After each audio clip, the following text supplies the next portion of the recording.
The Road, the Stage. Episode 19. Peter Michaels. 19. Patrick Bateman. What's up? Man, I'm looking forward to this chat we're about to have. We're about to do something on The Road, the Stage that we have not done before. Not only has it not been done here, it's never been done in the history of humankind. An in-person interview. Face-to-face with our guest? Yeah, it's wild. What? I don't actually even know if we're allowed to say why this came about, why this happened. Yeah, honestly, I don't think So it's want to tell us, big, producers Ryan and it's Riley? a big surprise that this No, we're gentleman not. is in We're the not. neighborhood. Well, not really. This gentleman's in the neighborhood all the time. Right, yeah, exactly. Okay. That's what you meant. So it's not a big... But we had surprise. we had a chance to do our first face-to-face interview. My first face-to-face interview in probably 2 years. Well, almost a year and a half. Yeah, right before I the pandemic. honestly can't even remember what my last face-to-face would have been. Was it Crownlands? No, it would have been The beaches? Black Pistol Fire. Black Pistol Fire, right. When right, they right, opened, they came in and before they opened for the Glorious Sons right. March An eternity ago. 10th. Anyways, we had this guy. He spends a little bit of his summer in Red Deer, mostly lives down outside of Austin, Texas. Who is it, Pete?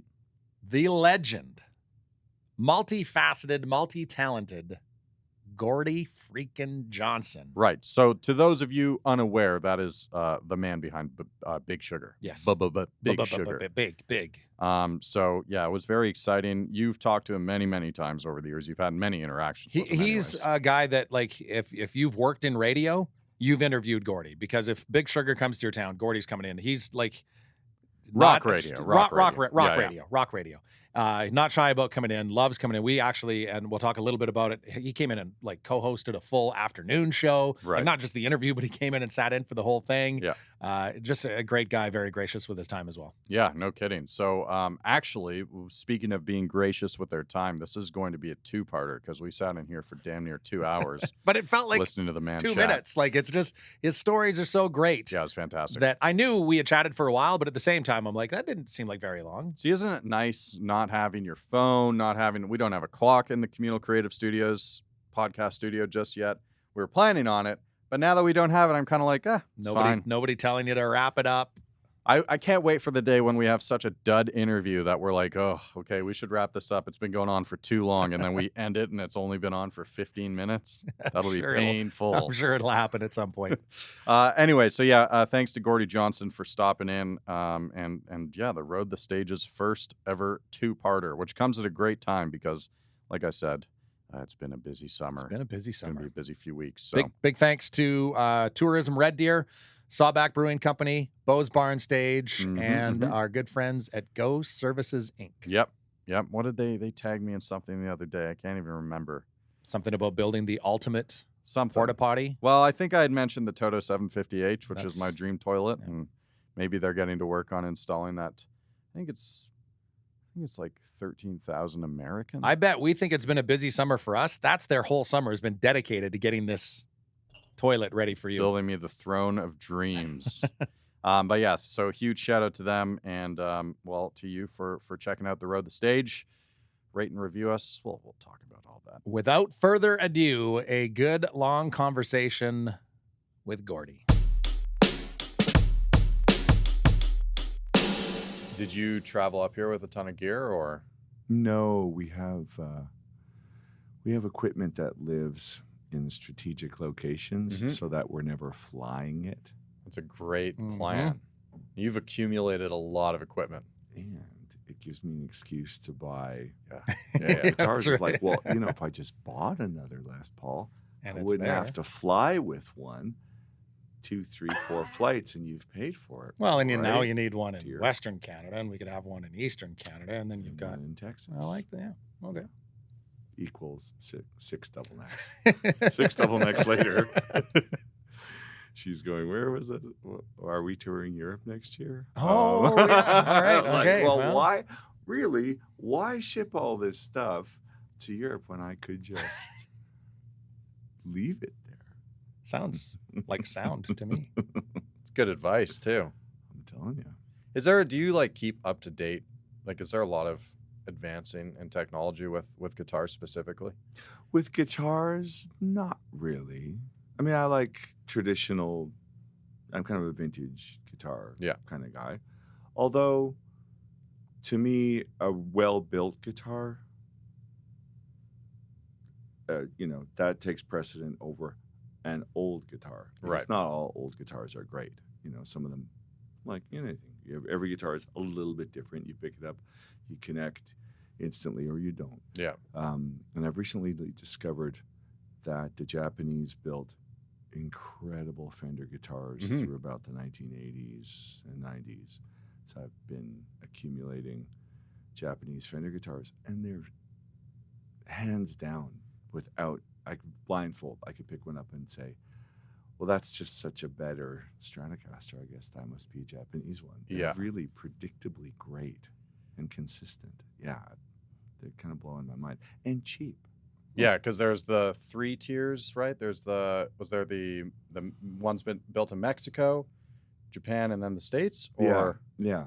But the other thing, the Mexican stuff generally, for Fenders anyway, it's like the cheap, the budget, the street level, entry level Fenders. But a couple of years ago, they decided they were going to put out really expensive reissue Fenders, like 62 jazz basses and 57 Strat, reissue relict, so they look pristine but old. Right. And they were going to start at like $4,500 and up. But Mexico, you guys could do like the Road Worn series. It'll be kind of the same thing, but you guys do the cheap shit really well, so that'd be great. And the Mexicans were just like, oh, the cheap shit. Okay, cabron, we're going to show you the cheap shit.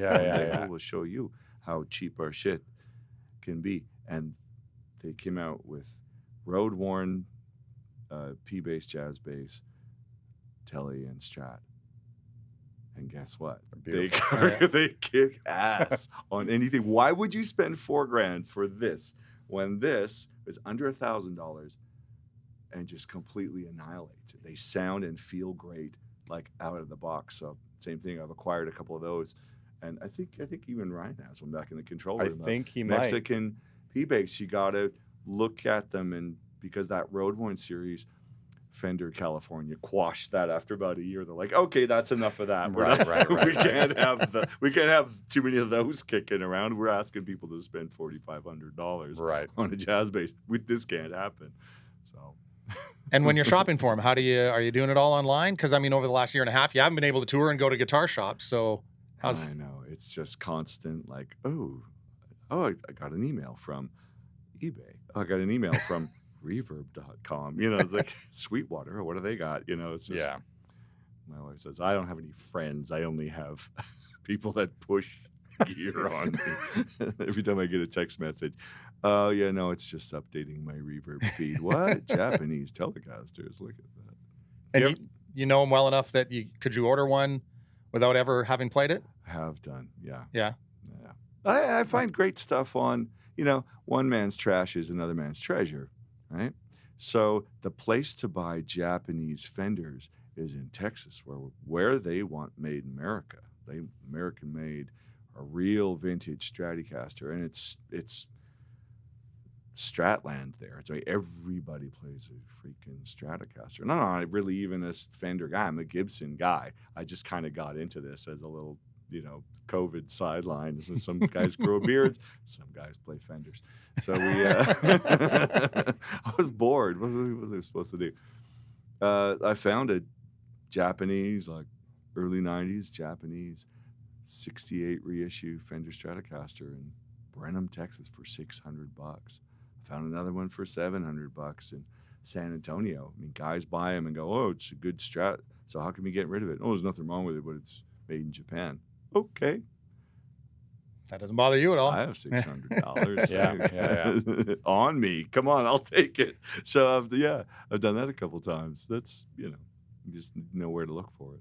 Have you gotten into like the artsy side of guitars? Like the real exclusive limited edition, like basically pieces of art that like are customized. meant to hang on walls and not necessarily take on stage or in the studio. Not really. To me, I don't really want a guitar that I'm too scared to take out of the house. Yeah. So I have guitars that are dear to me and maybe no one else. Mhm. They were either left to me by friends who are now, now deceased. I have some guitars that were left to me, people who've passed away. Other guitars that were, I've got a Warren Haynes gave me one of his signature guitars. I gave him one of mine. He gave me one of his. So that guitar will never be sold. And actually, my wife will be quick to point out, yeah, it'll never be sold. Like any of your other ones will ever be sold. Do you know what the resale value? Remember I bought that $335? You know what the resale value on that is? She said nothing. It's nothing. Just because you won't sell Until it. we're at the lawyer's office reading the last will and testament, it's not worth anything. You're never going to sell it. Don't tell me what it's worth. Yeah, she's about sick of it by now. But where were we? No, there's guitars that have been gifted to me and stuff. Those, to me, are the most, the most valuable ones. Like my Warren Haynes, Les Paul, my Alex Lifeson, double neck, things like that. Those guitars, they're worthy of hanging on the wall. Yeah. But I thrash them. I take them out. That's why they were bestowed upon me, Yeah. because I was going to go out and do things to them. One of my all-time favorite Gordie stories, and we've talked many times. So as we were preparing for this, I'm like, what can I ask Gordie that we haven't talked about before? I'm just going to get some Gordie greatest hit stories going. Sure. But the story about how you got the Alex Lifeson guitar, Yeah. and I remember you telling that once, and you were using it, and I think if I remember correctly, it said you'd seen, I think it was in Winnipeg at the airport, you saw them just kind of toss it onto the conveyor belt to go onto the airplane, and you're like, that's the guitar that Farewell to Kings was recording. Yeah, that thing shouldn't be just tossed onto a conveyor belt. Yeah, it crossed my mind as I was walking through rough neighborhoods in Mexico City shooting a video. I was using that guitar in the Dig in a Hole video, and we were all over Mexico City filming it. And it just dawned on me, like, they're throwing all of our equipment into this truck and then meeting us at the next thing. No, I'll just keep this one with me, because it's fun to carry around Mexico City in the scorching heat when you're wearing a black suit and some Beetle boots and you're walking around looking as cool as you can, carrying 135 pounds of Rush legacy guitar. Yeah. I wouldn't let it, I brought it in restaurants. I'd sit it under the table. No, this is good. I just sit it under the table between my legs and just think, I'm a complete idiot. What was I thinking bringing this thing? But it's nice to be able to watch that video now, go back and see that guitar. And yeah, it's kind of crazy. The guitar on Digging a Hole is the same guitar on Xanadu. And still in your possession. So you still... No, actually.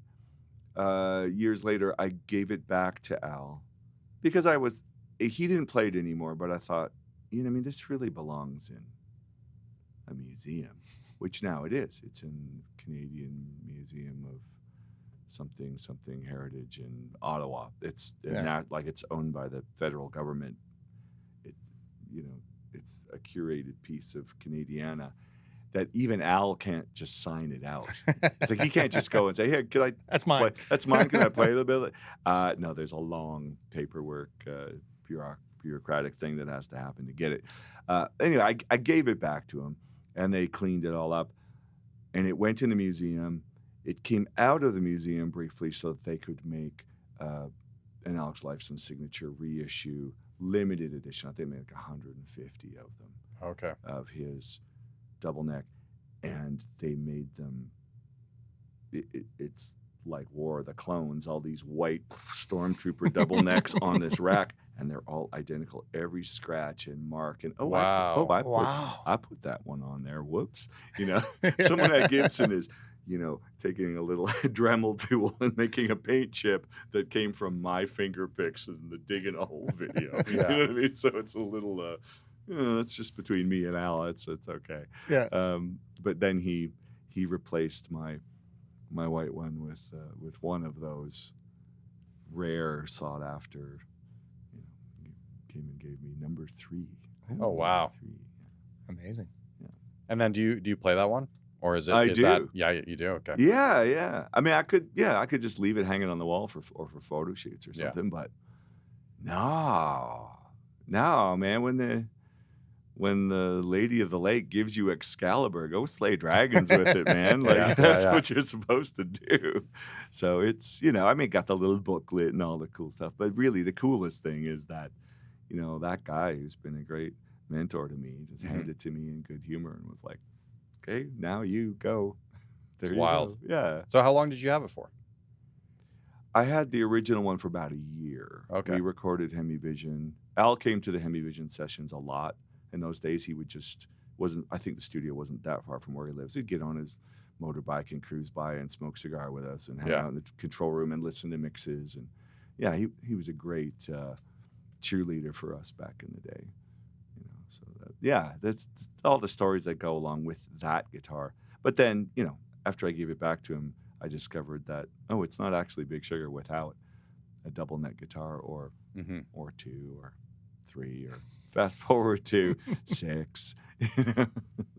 I'm glad you brought up Warren Haynes because I did catch that video that you guys did very recently. And I know you did some production work for Government Mule back in the day or recently? Well, not recently, but I did, as of last year, I was still doing some back catalog and curating stuff.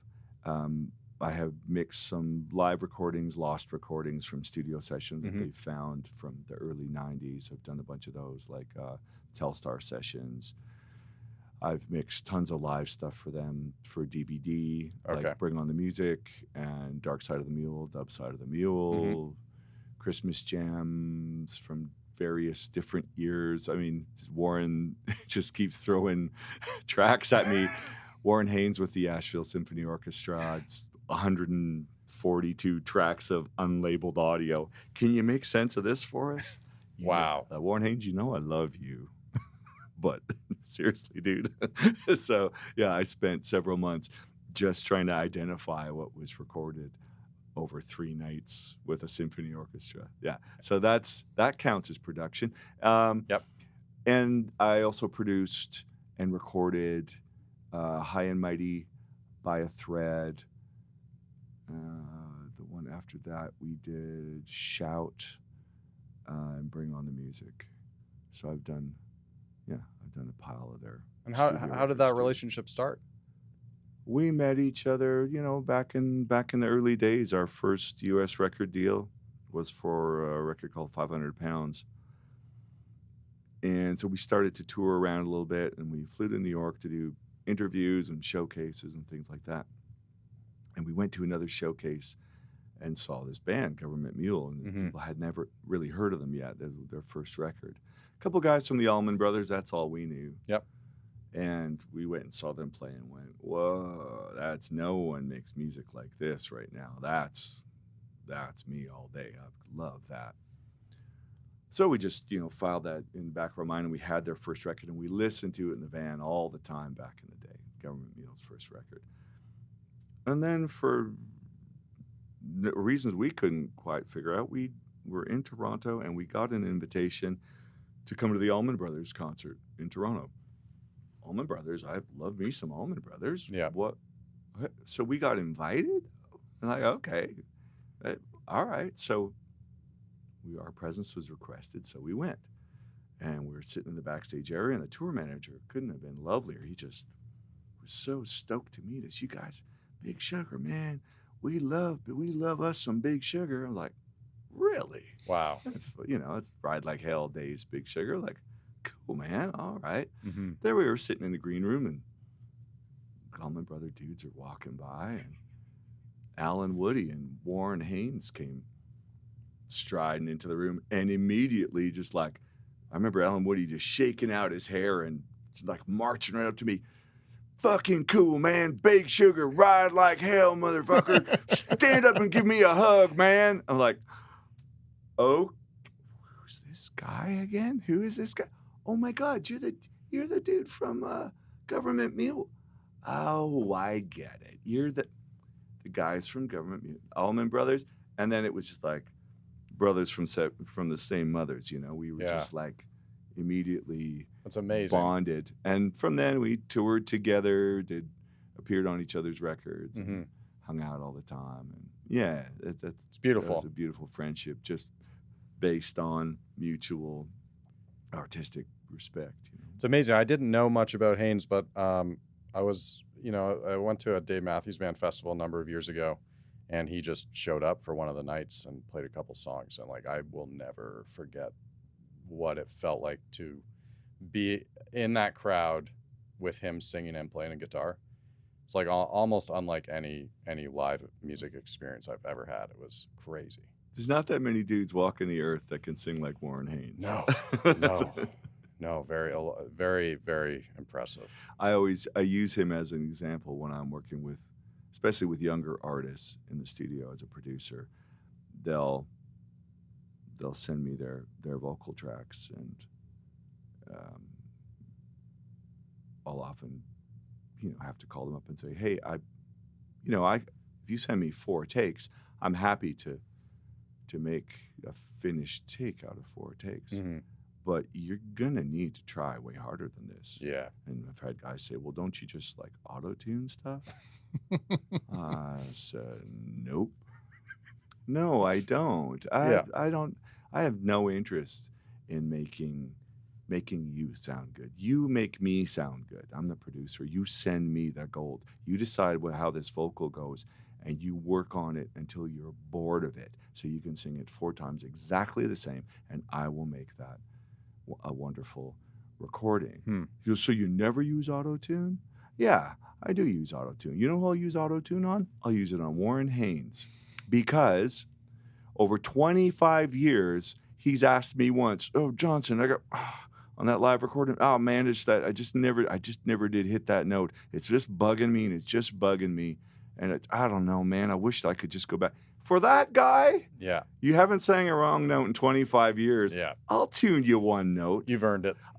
That guy gets a free pass. He gets one, I'll tear up the parking ticket this time. You know what I mean? Like you get to be that dude. You'll get a verbal warning this time, but no speeding ticket. You get auto-tuned. This is your first record? No, sing it right. Go do it again.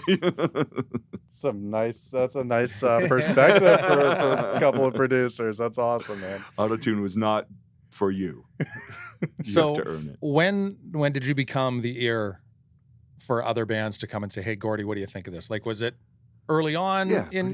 Pretty early on, you became the go-to guy? I spent a lot of time in recording studios in my younger days, mainly because I was homeless. And I did a session when I was about 20, maybe 21.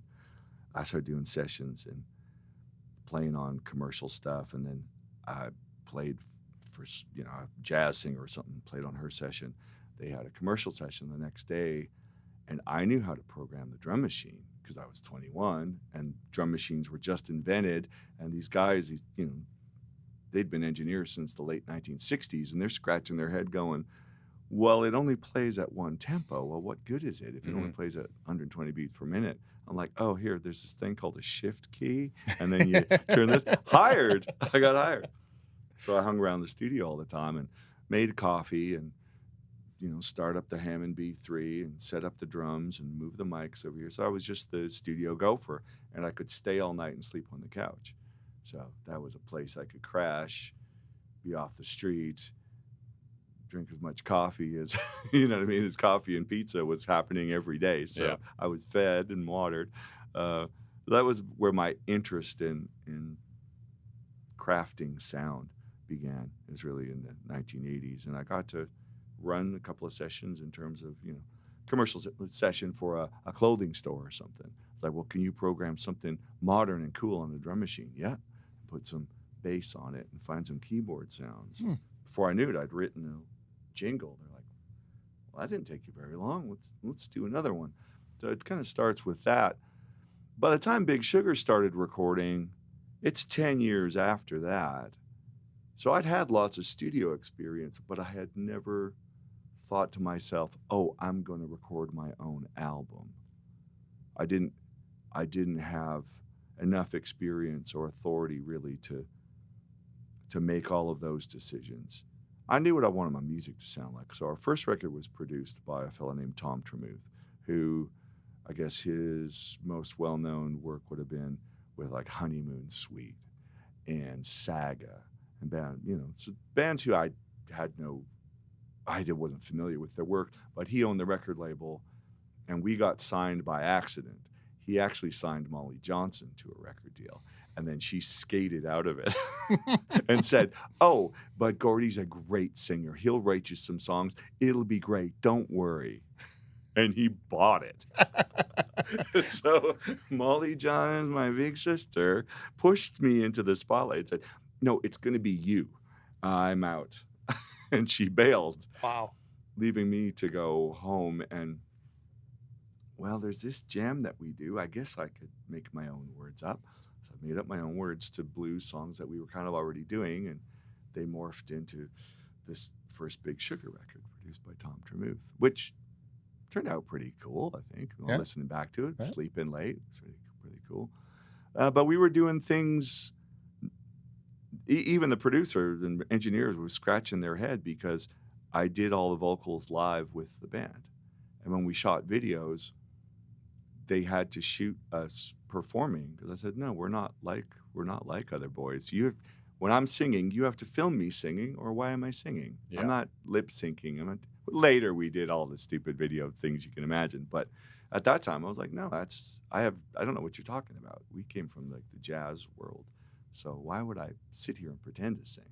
So when you see the Sleep In Late video, our first video, that's us actually recording Sleep In Late, Which is great, because typically when you're a young band, you got to do whatever they're telling you to do. But you were able to stand up right from the get-go and say, no, I was difficult from the get-go. By the time our second record came up, Tom, to his credit, I have to say, I haven't seen eye to eye with every business decision Tom Tremuth made with us back in the day, but he had faith in me and realized he didn't know what needed to happen next with us. So he just said, "I'm going to pay for your next record. I want you get an engineer, whatever you need, go into a studio as long as it's not expensive, and make me this next record. And whatever you think it should sound like, I think it's going to be pretty cool." Wow. Damn. That's a huge vote of confidence. Yeah. I think that's really better than any other kind of mentoring he could have done, really, was to say, "I think you've got this, even though I don't pretend to understand what you're doing. I think you're going to do something great." So we did. We went and made 500 pounds, which to this day, I look back and go, well, that was pretty cool. Yeah. We still play a bunch of the songs off the record. People still remember where they were when they heard Ride Like Hell. That song has made more introductions for me. I mean, the Government Mule story. I heard after the fact from ZZ Top's former manager, Bill Ham. We got to be pretty good friends toward the end of his life. And he told me that in the early 90s, Billy Gibbons walked into his office and slammed a CD down on the desk, and it was 500 pounds. And they put it in the CD player, and he said, "This is a new record. Maybe we're approaching this wrong." Wow. Like we need to find out what they're having for breakfast, basically, with 500, which that's pretty cool when like your all-time greatest guitar hero walks into his manager's office and says, "We need to do this." So, and I've heard that from Billy too, has told me that story. Later, I got to meet Gibbons and become pretty good pals with him. So there's a lot of back and forth. Every once in a while, every couple of years, I'll get that phone call and I'll hear that tone on the other end of the phone. We need to talk about Ride Like Hell. I'm like, okay, I got all day, buddy. Let's talk about Ride Like Hell.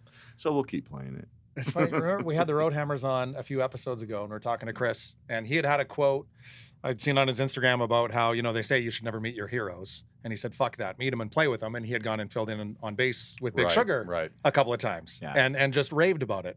So how is it for you? I mean, you're somebody that everybody looks up to and wants to work towards. What is it like having, Billy Gibbons? Billy definitely lives up to...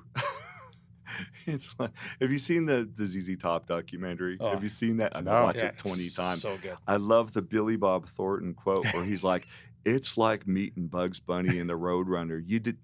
You're not supposed to see them like in real life. They actually exist."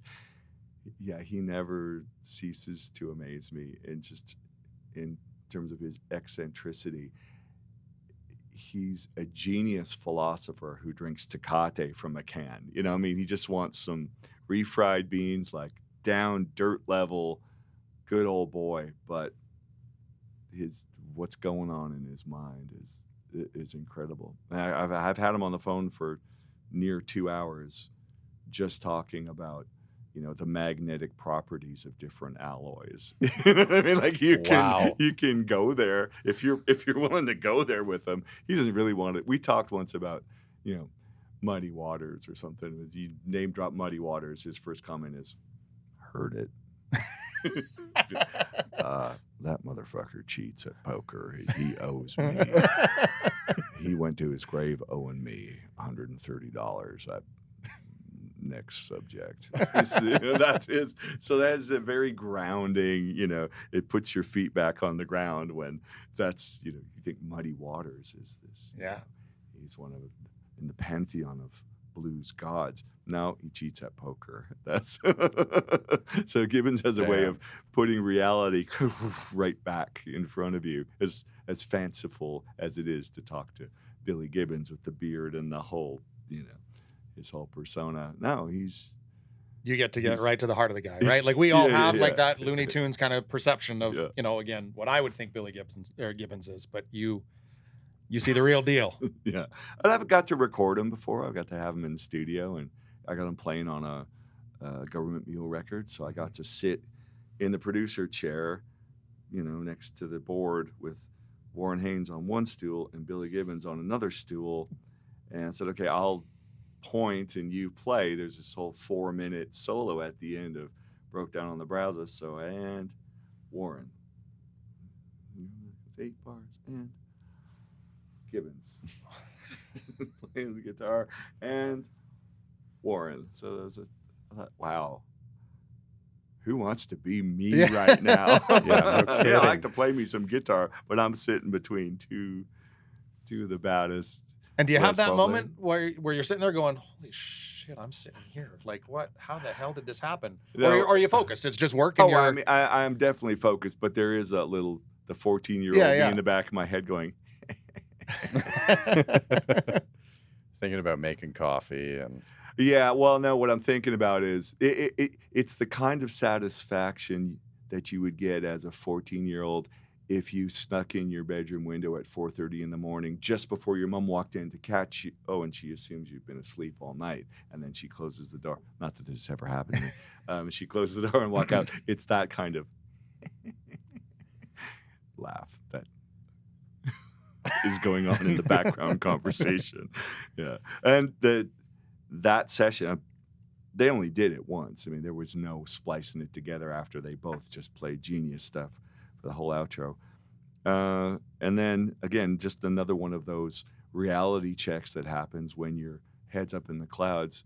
We were in L.A., Matt Sorum's studio, his personal studio. It's like in the coach house of the townhouse that he owns in Hollywood. And I guess he lives up on the second floor, and there's a lady who lives on the main floor, and she's like the NBC morning news anchor for LA. So she's got to get up at 4:45 or something to be on the air by 6 or God knows what.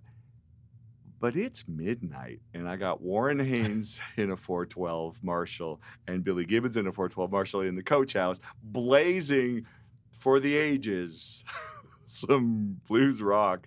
She come banging on the door, madder than a hornet in a jar, man. She was pissed. She was like, what in the hell? Everyone knows I get up at 4:45. Do you know what it means? 4:45. I have to go in front of a camera. This has to stop right now. And Gibbons, first of all, he's wearing black silk pajamas and that hat, that weird African hat, tons of gold jewelry, some bejeweled slippers. He's holding a Les Paul. He gets up from the chair and he's gonna handle it. And he says, "My dearest apologies, ma'am. But let me just say I don't even care who this is. I don't even want to hear this bullshit. I just need it to stop." And she walked out. Here I thought he was going to sprinkle pixie dust, and she was going to go, "Give me all your Carry loving." on, yeah, Wow! carry on. Oh, it's the guy from ZZ Yeah. Top. It's going to be fine. No, it wasn't. No, it wasn't fine. She just, I don't want to hear this bullshit. This is done now. And did you wrap it up? Oh, we wrapped it up Yeah. and laughed heartily. That was embarrassing, but super funny and super fun. And then we went back to Billy's place, and he made me green tomatillo chicken enchiladas, and we talked about the magnetic properties of certain alloys and Scottish folk music and a myriad of other things until dawn. And he set me up in a bedroom and gave me a place to sleep. And when I got up to go to the airport in the morning, he had slept on a couch under a poncho. Like, the guy could, I mean, it's Billy Gibbons. He can sleep wherever he wants. Yeah. I'm just the dude who pressed record. You know, why are I should be cooking for him. Yeah. He could be in the finest hotel. I should be on the couch here. I could have couched it. I'd have been fine. I have a poncho. I could have done that. So that's one of those things. Your heroes don't always let you down. Yeah. That's above and beyond the call of heroism for me. Yeah, clearly. That's incredible. It doesn't even sound true. I mean, No. It sounds like a happened. dream. Honestly, I would be like, this is a dream. And I had witnesses. Like Warren Haynes was sitting next to me the whole time going, "Are you fucking kidding me, Lee? Are you hearing this, man? Is this for, wow, is this really, wow, man?" You know, I was like, yeah, it's happening, apparently. He's cooking the enchiladas. That's what's going on. So ZZ Top's in a situation right now that you've been in before, having lost a very prominent member of the band. So what's going through their minds right now? I know they just did their first show without Dusty a couple of nights ago. I think they were prepared for it. I don't think anyone foresaw Dusty's, premature demise. But Elwood, I know Elwood's been with them for decades, and he's always been the guy tuning the guitars at the side of the stage. No one's going to know that music better than that guy. He's seen everything that can go wrong and did go wrong or right every night all over the world. So it's not a surprise that Elwood's the guy that is ready to step into the breach. I heard from Billy that Dusty's last words, he just thought he was going home to see his doctor recover. Look, don't cancel the shows. Shows have been canceled for the last year. Just do the show. The fans will understand. Make sure the show goes on. I'll get right back with you. Well, he never did. Yeah. But those were his last words to the whole organization, So Billy really took that to heart and saw that as a directive to move forward. Like, this, don't stop and think about this too long. And I can also see not waiting too long to get back up on the horse. Life's going to knock you down. And that's home for them. The catering area, the buses, the sound check, the show. That's the life they've lived for decades. You pull yourselves all completely out of that. I mean, I'm sure they'll grieve properly and do justice to Dusty's memory, by going out and.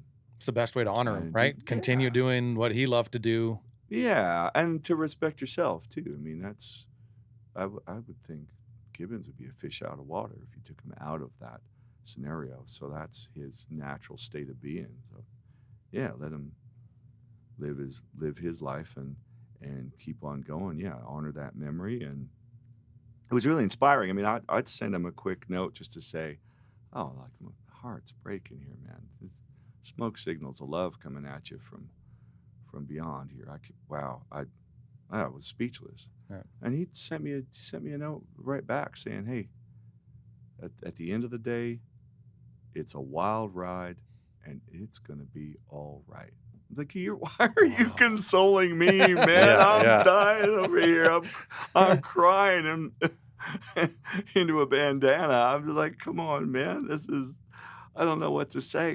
He had just the words, and obviously he had, some time to compose himself and stuff. But yeah, again, there's a hero not letting you down. He's the guy consoling everybody wow, man. What can I mean, you need me to string some guitars, anything. It's just, you name it. I'll polish your car for you, Mr. Gibbons. You know? Yeah, what a sweet guy. He doesn't sound real.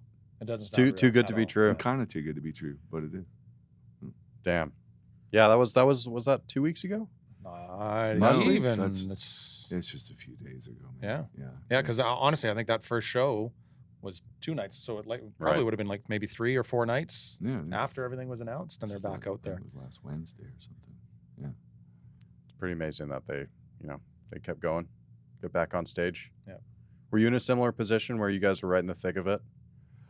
Well, for us, fortunately or unfortunately, Gary, our bass player of many, many years, and he was a great co-creator with me.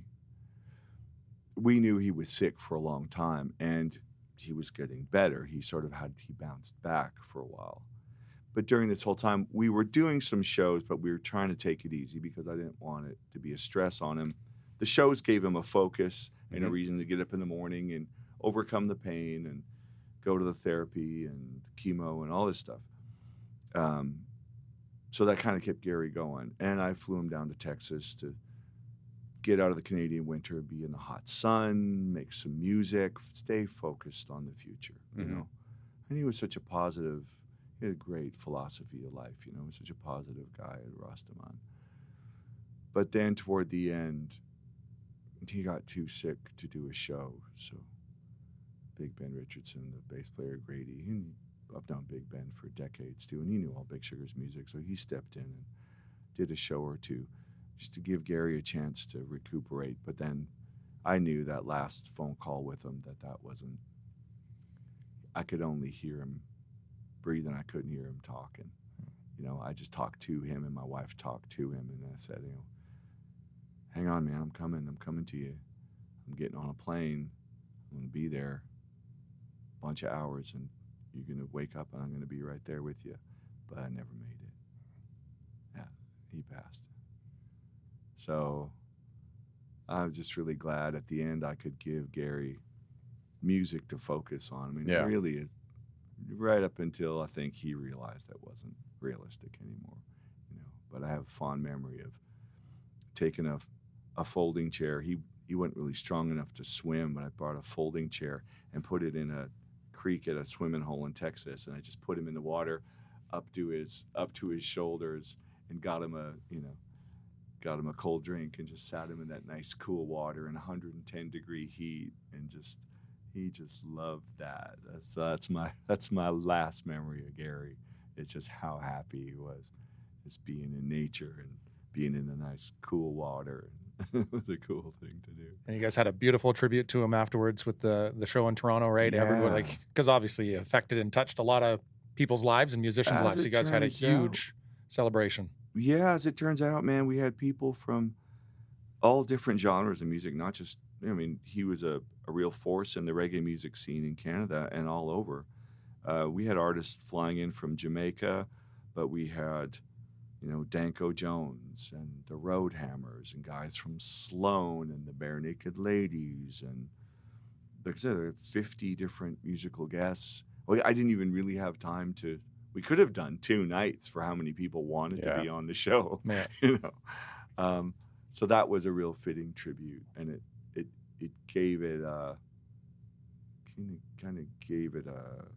there was a finality to it. Sort of put a period at the end of that chapter, which was necessary, and I really felt like, we were able to raise some money for the family. He's got a lot of kids, and I've sort of taken to, especially with his boys, I think his girls are, as is typical in most families, I think the girls are all going to be all right, but I'm keeping an eye on the boys. He's got 2 sons, and so I check for them all the time. I always, Uncle G's checking up on you. What are you doing? Yeah. So I'm making some hip-hop beats. Okay, that's good. You keep busy with that. What are you doing? I'm playing the bass, writing songs. So I was like, okay, keep doing that. Send me updates. I keep an eye on them a little bit. Beautiful. Well, we'll switch into something a little, for sure, that has a happier ending. One thing I don't know that I've ever gotten the backstory on. Obviously, we're here at Communal Creative Studios in Red Deer. You married a girl from Red Deer. Yeah. I don't know that I've ever heard the story of how you and Alex got together. How does a guy from Windsor, How does that happen? via Medicine Hat and then back to Ontario, how do you end up marrying a girl from Red Deer? How did that happen? Well, we had been playing Vancouver for years. Which from our very first tours, you hit the Pacific Ocean, you got to turn around and go back. So Vancouver was a big tour stop for us, and we always had great sold out shows really from our first time being there. And we had a fella that was doing security for us, and I knew him from Toronto, but he relocated to Vancouver, and he kept saying to me, "Hey, I've got this this girlfriend, and she's a really good friend of mine, but I think you would really like her. Like, do you think, like, could I bring her to a show? Like, would you want to meet her? She's got a great personality." I'm like, "Oh, Patrick, man," because I've seen the girls he hangs out with, and I'm thinking, "Oh, no, I don't." Great personalities. I got enough great personality in my life right now. This is yeah. I mean, maybe you know what? How about like next show or something if we're here for 2 nights or something. So this went on almost 2 years. Wow. At the same time, he was saying to his friend, "I've got this friend. He's in a band, but he's not like a band guy. He's like, you would really like him." She's like, "I don't know. That sounds that I've seen the guys you do security for. I don't think I want to meet them." You know, she's a farm girl, down to earth. She's like, she's not easily impressed by all that horseshit. You know. So almost 2 years goes by, and one night we're in Vancouver. The show's the next day, so we're at, I think of all places, it's jam night at the Roxy on Granville. I'm like, never in a million years could you haul me into a place like that. But for some reason, the whole band, that's where we're going to go, and we're going to jump up on stage and jam. And Patrick's going to be there to do security, so we don't have to worry. It's all cool, you know. They got a little dressing room for you downstairs. I'm like, "Oh, really? I don't. Okay." Only because the rest of the guys are going, "Well, I go." Okay, I go. And then he corners me. "Oh, remember that friend I was telling you about? Well, she's here. Is it okay if I bring her downstairs?" And I'm like, "Oh, you didn't." Now there's no exit. There's no escaping it. It's like, okay, you know what? But make it like short and sweet. Just okay, like it'll be charming. I'm sure it's fine. Just bring her down. He brings her down the stairs, and it was like getting hit in the head with a freaking brick. I just went, "Gunk. Why didn't you tell me all this time? This is the girl? Yeah. This is the girl? Why didn't you?" I bet her for 10 seconds and went, I'd melted. I was like, I'm completely stupefied. I'm tripping over my own tongue. I'm looking at him going, "What's wrong with you? Why didn't you tell?" He goes, "Boss, I've been trying to tell you for 2 years, man." What the hell have I been doing these last 2 years? I'm watching my life replay, like all the wasted time. I didn't know what else to do. Like, I offered to walk her and her friend to their car. It's Vancouver. The streets are kind of sketchy. Walk to your car. Hope you had a nice evening. Lovely to have met you. Oh my God, I'm in love. Wow. That's it. And I was mad at Patrick. He was like, "You have no right to be mad at me. I've been trying to tell you." And then I courted her for a period of time. Just, you know. And was she living in Vancouver at the time then? Vancouver, That's okay. yeah. And we just kind of kept a long distance, you know, just give her a call every day and make her laugh and tell her about my ridiculous life. You know, being in rock and roll was so preposterous to someone who grew up, you know, raising cattle. She was a very grounded, you know, centered person. So I think she just found it all very humorous and unbelievable. So did you have any farm experience before you met her? I'm gonna say no. Okay, because you like you know your way around a farm and animals now, right? It. Like, well, no, do now. I had to get right into it. The first time she brought me to the farm, I think we were playing at the Centrium in Red Deer, and many years ago, and so we went out to the family farm, which was just, you know, an hour down the road or whatever. It wasn't that far from where we were playing. So for the afternoon, I left the guys do their thing and went to meet her family at the farm. Of course, when I got there, I'm wearing some nice shoes and Hugo Boss slacks and a Hugo Boss little zippy sweater and a little Kangol tam and, you know, gold watch. And I was going to sound check was the most I was going to sweat that day. Yeah. You know? I got to the farm and someone handed me a hockey stick. I'm like, well, what am I supposed to do with this? So they go, well, when we send a cow down the lane,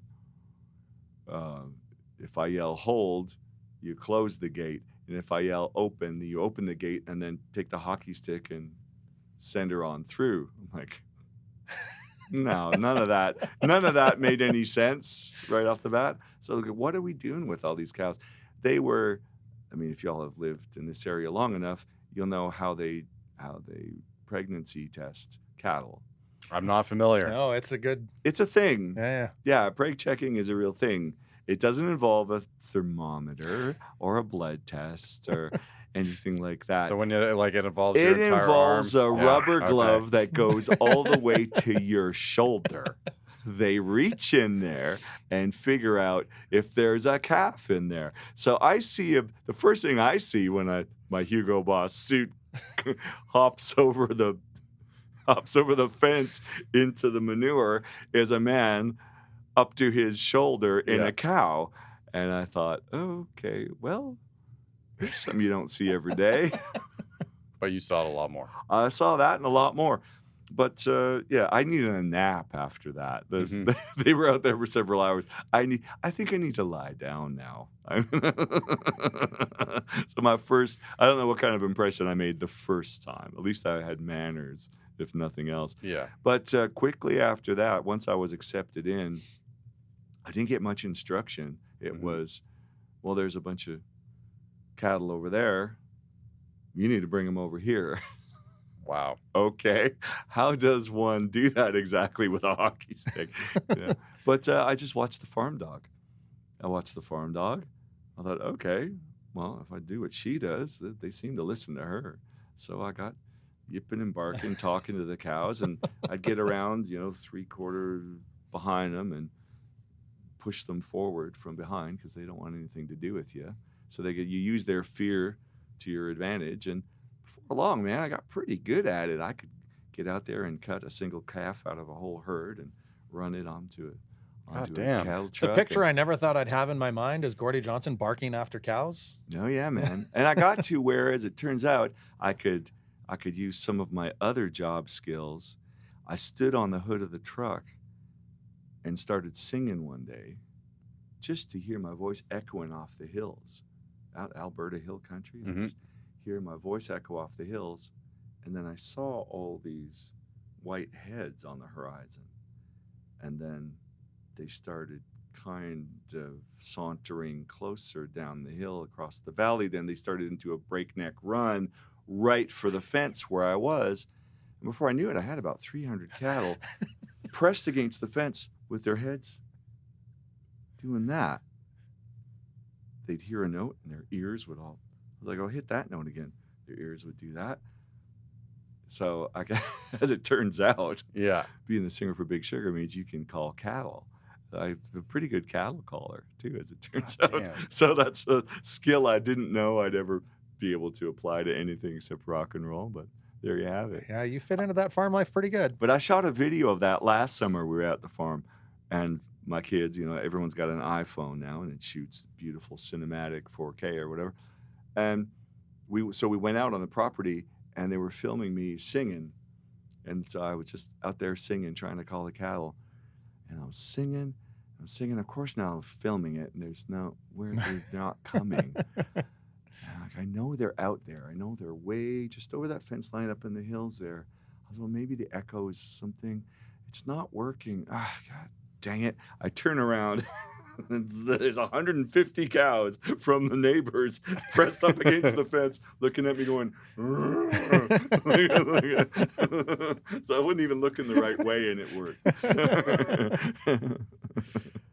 Oh, man. So after that first time, I'm assuming those shoes were pretty much destroyed. Yeah, they were kind of done. and you made a priority to come back with some better equipped. Oh, he's got the footwear. look. You came into the station one time for an interview, and you were just fresh from the ranch.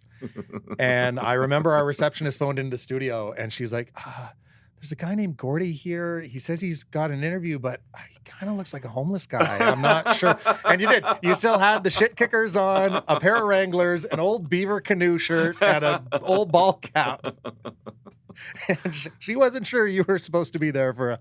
Yeah, I can get pretty country when I want to. The other day we were up here rehearsing in the jam space, and so I was kind of just like my rock and roll clothes on, we're rehearsing, but you still kind of dress the part, I was like, we'll put my town clothes on, and we went over to the Dose Coffee Bar to have our meticulously, the artisan coffee, the delicious espresso, fantastic caffeinated work of art.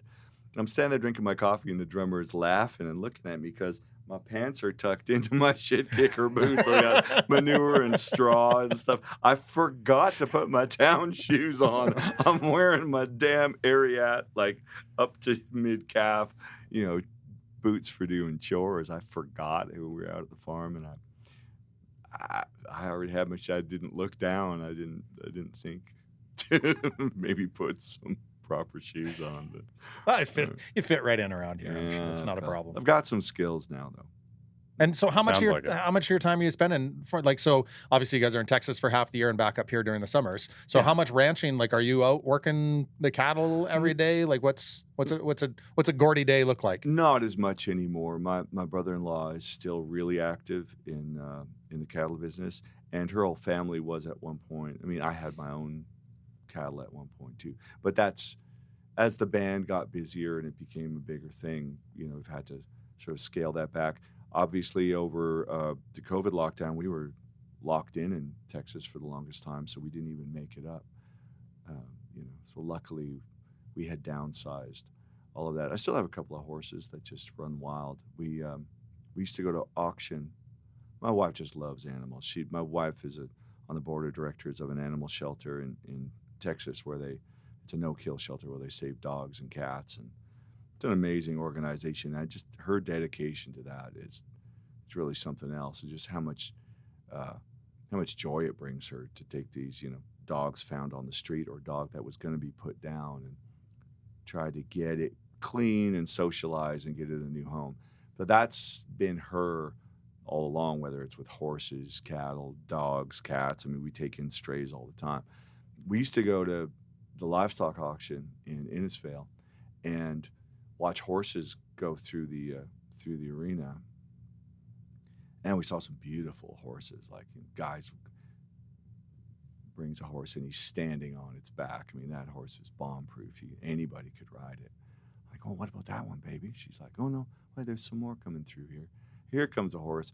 It's wild as a bug, and it's running around snorting and stomping, and it goes through to the meat guy, the meat buyers. It's going to be dog food, or it's going to go to France or something. But they go for nothing, just pennies on the dollar. These horses are no good for nothing.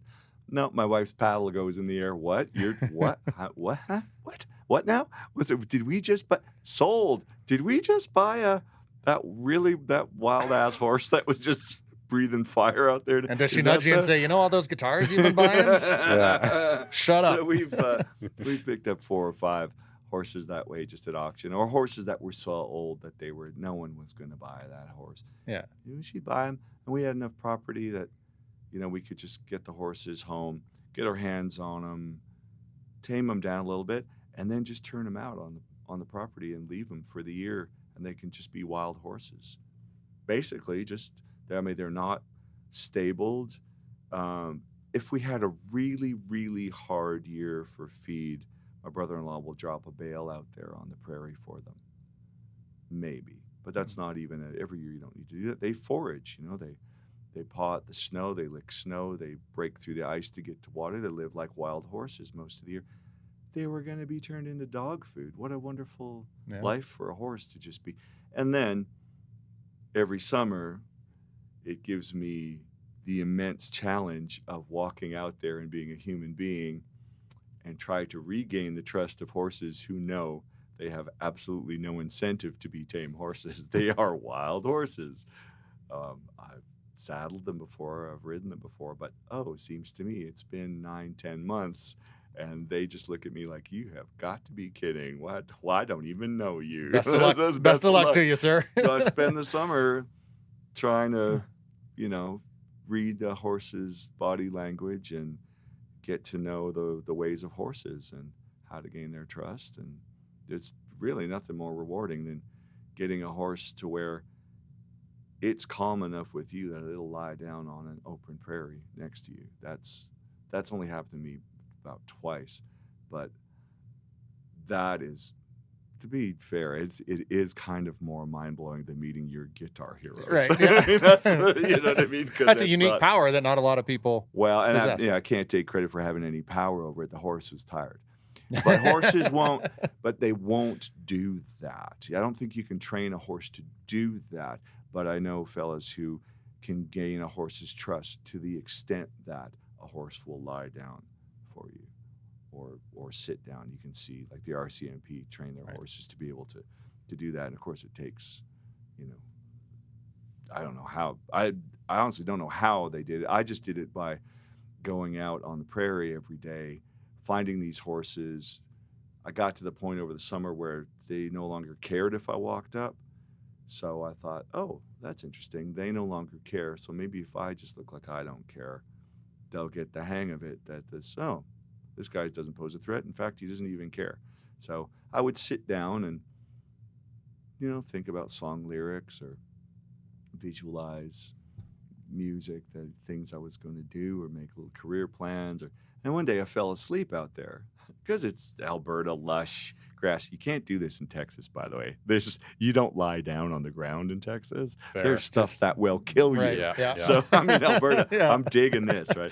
Green grass, lying there in the clover, and just, I nodded off and had a little sleep and kind of rolled over. Oh my God, there's a horse lying down right here. There's a lying down a horse.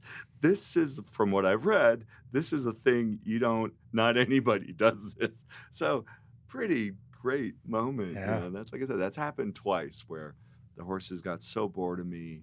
Turns out the greatest treat you can give a horse is not an apple or a carrot or a sugar cube. The greatest reward of a horse is to be left alone. Yeah. You pay them lots of attention, but the greatest reward you can give them is to give them some leaving alone. So that's, So you brush did them. Did So I that experience translate into any lyrics or anything? Or do you get some? Yeah. Oh yeah, I get a lot of inspiration from, just the experiences of, being on the land and in nature, and you kind of see yourself in a better perspective. I mean, we've weathered some horrible natural disasters too, like hailstorms and drought, snowstorms at the end of May. One year we had snowstorms where cattle were dying left and right. You're trying to save animals that are dying because there's nothing to eat, and it's May. And why is my truck stuck in the snow? And why can I not even walk to get to this dying animal? Welcome back to Alberta, GJ. Did you miss us? It's humbling. Yeah. You walk into the dressing room. This isn't I don't like salt and vinegar chips. I asked for a barbecue. Those moments stop happening for you. You no longer. The farm doesn't. The animals don't care who you are and what you do. No, they don't care if you're on the charts. Yeah. When they're hungry, they don't care. Well, a few cows might, depending on the song that you're singing there. They just don't care about your status when it's 6:45 and it's 40 below zero, and they're hungry because they're cold, and food's the only thing that generates heat for them. So, yeah, your chart position means nothing. Well, we're gonna pause it for just a second. We're gonna pause it there. This could go on for days. Yes, and days. It could. There's some amazing stories that we just heard, and we're going to hear some more. Gordie's a really fantastic talker. Unbelievable, Wealth of knowledge. And just the tone of his voice and everything is so soothing. Both singing and talking, I get to listen to him for days. It's really crazy just how, I don't want to use the word connected because it almost sounds, I don't know, privileged to a certain degree within a certain celebrity frame. Yep.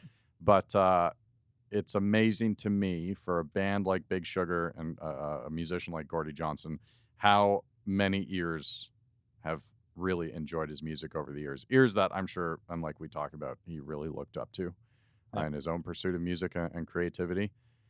And we're going to hear more about that. And did it kind of somewhat under the radar as well, Yeah, right? I Like know, not exactly. a household name, a big name, but maybe not necessarily a household name. Mhm. So to do that all under the radar is pretty impressive. So, Yeah. I can't wait. We're going to do a second episode with Gordie next week. Well, part two of Part this two. Yeah, part conversation two. that you just heard, that we rudely, abruptly snatched out of your ear holes. But that's how it goes sometimes, all right?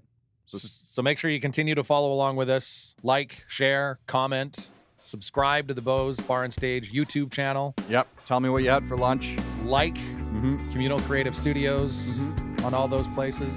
Ryan and Riley, shout-outs. Producers. Let's pick up this conversation when? Next Wednesday.